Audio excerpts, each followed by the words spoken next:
Hey everybody! I'm here today to show you and tell you how to make an easy garage shelf for organization that is actually 8 feet long. And I'll be going over how to do this in this easy peasy, super easy peasy breezy tutorial.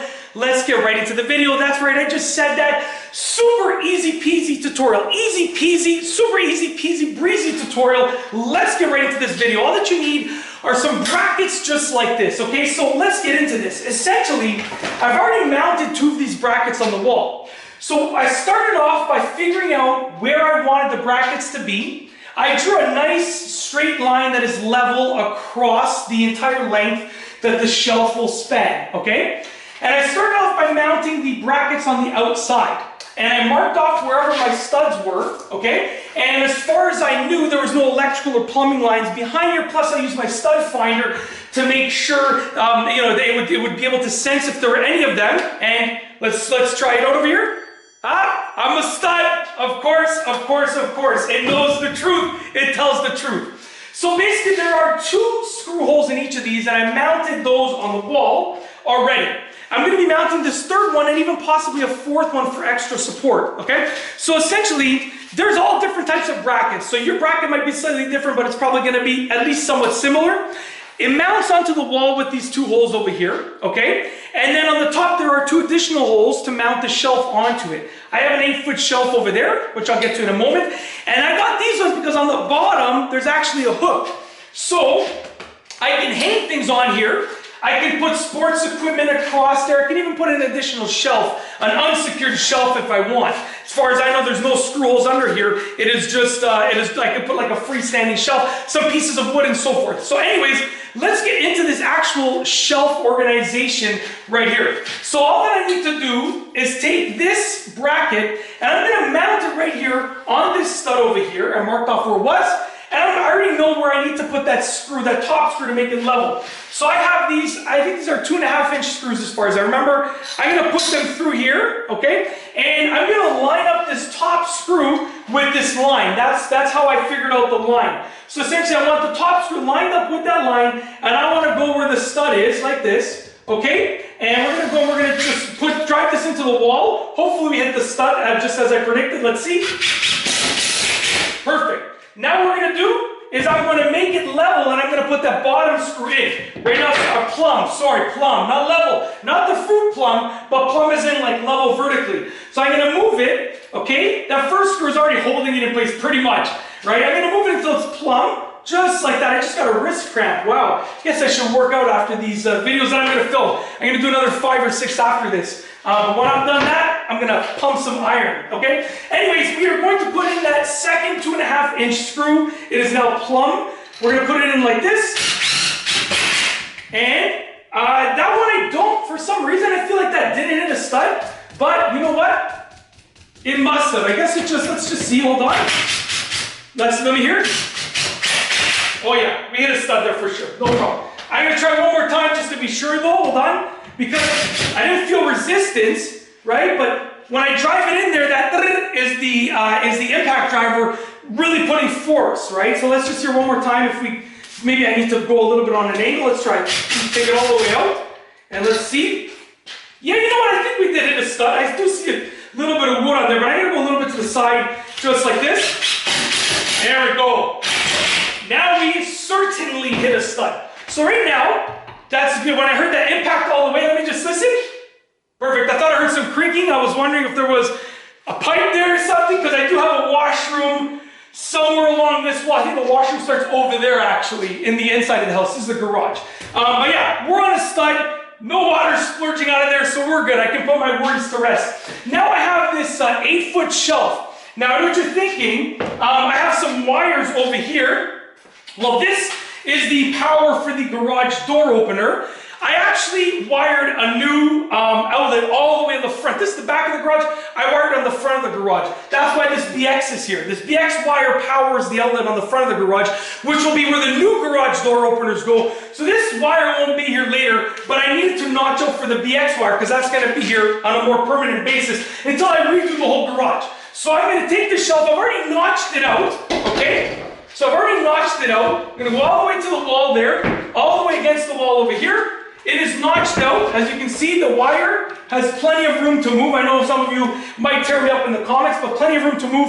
I'm gonna end up moving that extension cord on the other side over through the ceiling, at least for the time being. But just for now, I'm gonna leave it here because it's like there's clips that hold it in place. From the previous homeowners, I wouldn't do that, but they did it. So you know what? I'm not gonna deal with it now. And now what I have are these smaller 1-inch screws to hold that shelf in place. Before we secure, let's make sure that this baby is level. Let's see what, woo! Perfect. My wife is gonna be impressed when she sees this because it is like literally perfectly level, okay? Now, this whole thing costs me about, I wanna say 75 bucks maybe. Each of these brackets was, I think, $18. So we'll call it 50 bucks in brackets, and I think this is about $21 Canadian. I got it all from Home Depot. So around the nature of 70, 75, maybe $80 tax included, something like that. And essentially, I'm probably gonna add another one here. Number one, because of the evenness, I do wanna have it looking even. This is a little bit to the side, I do wanna have it looking even, but essentially, I want that extra support, because this is well supported over here. This is gonna get a little bit bendy if I put some weight on it, so I will add another one. But for now, we're gonna use these 1-inch screws to drive them into the shelf, okay? Now, I probably should have maybe only used 3/4 inch for the front one because it thins out, but we're gonna use these 1-inch screws to drive them into the shelf. Make sure it is where you want it to be and drive them in just like that. So what I will do is continue driving these bad boys in place, just like this, and we will have a nice 8-foot long shelf for all of my organizational needs. And like I said, I have 4 young kids, so we got like sports balls, bikes, scooters galore. I found storage for all the bikes and scooters, but for the sports balls, they're just kind of rolling around the garage, the front yard, the backyard. All my neighbors know that there's just sports equipment everywhere outside of the house. Morning, night, middle of the day, doesn't matter. They're everywhere, these sports balls, right? Now, essentially, I'm gonna get a bag that I can hang from here, and they can just throw in the sports balls, like a bag that hangs from here to here, they can just throw in the sports balls. So this is really gonna up my organization in this garage substantially, okay? And I'm all about the organization, so I'm super excited. So those screws went in the back portions.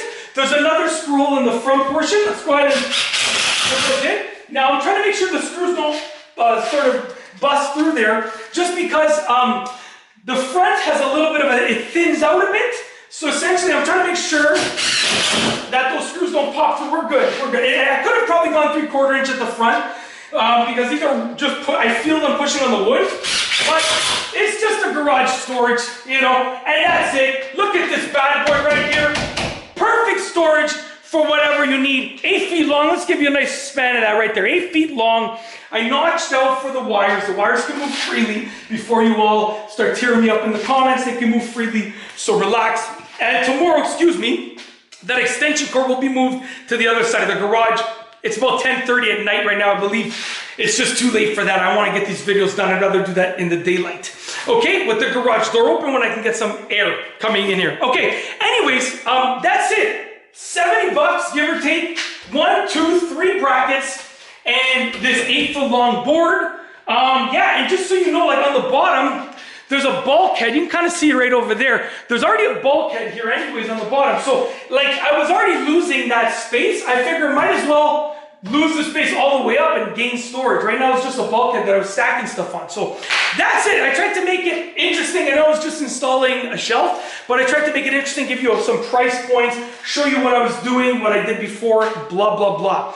And that is essentially it. Obviously, I would have loved for this plug to be maybe up here, but that's the location of the plug where it already was, and I didn't want to move it. I just wanted to add another one with that BX. So I had my friend, the contractor, who's also a licensed electrician, do it. Some of the stuff I do myself, some of the stuff I outsource. It all depends. I was just part of a bigger project, so I figured just pay him to do it because it saves me time, and I can do stuff like this after at night. That would be something I would do during the day when my kids are awake, which is why I didn't do it, which is why I paid someone to do this so I could spend some more time with my kids. Anyways, if you like this video, please be sure to give it a thumbs up. Let me know what you think down below as a comment, and of course, be sure to subscribe for more great videos just like this one. And that's all I have for you today. Thanks for watching.